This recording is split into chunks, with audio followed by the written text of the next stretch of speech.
भाजप नेते सुधीर मुनगंटीवार यांच्या कालच्या विधानानंतर राजकीय वातावरण तापलंय। काँग्रेस नेते विजय वडेट्टीवार यांनी देवेंद्र फडणवीसांवर निशाणा साधलाय। भ्रष्टाचाराचे आरोप असलेल्या नेत्यांना भाजपच्या दारातून प्रवेश अशी पाटी दाराबाहेर लावली पाहिजे अशी टीका वडेट्टीवारांनी केली। दरम्यान पक्षाचे दरवाजे सताड उघडे ठेवल्यानं पराभव झाला अशी प्रतिक्रिया मुनगंटीवारांनी दिली होती।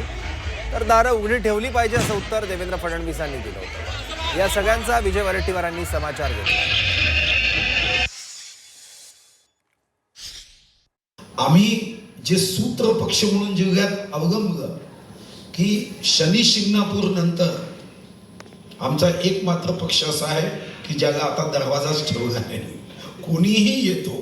आता याही गोष्टीचं एकदा मूल्यांकन आम्ही जगात करू। पक्षाला दारं असूच नयेत। पक्षाची दारं कुठल्या समाजाकरता बंद असू नयेत, कुठल्या व्यक्तींकरता बंद असू नयेत।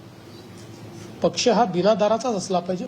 पक्षाने काही प्रवेश दिले असतील तर त्याचा फायदाच झालेला आहे। संपूर्ण महाराष्ट्रामध्ये हा जो काही विजय आपल्याला मिळालेला आहे। दरवाजे काल मुख्यमंत्र्यांनी सांगितलं, आमचा दरवाजा कधीच पक्षाचा दरवाजे कधीच बंद असता कामा नये। फक्त कोण येतात हे पाहून घेतलं पाहिजे। तर मला वाटतं की त्याच्या निकषाच्या भारतीय जनता पक्षाच्या दरवाजावर एक पाटी लावली पाहिजे। ज्यांच्यावर ईडी, सीबीआय आणि भ्रष्टाचाराचे आरोप आहेत त्यांनाच केवळ पक्ष प्रवेश मिळेल एवढी जर पाटी लावली तर दरवाजा सताड उघडा ठेवायला काही मला वाटतं की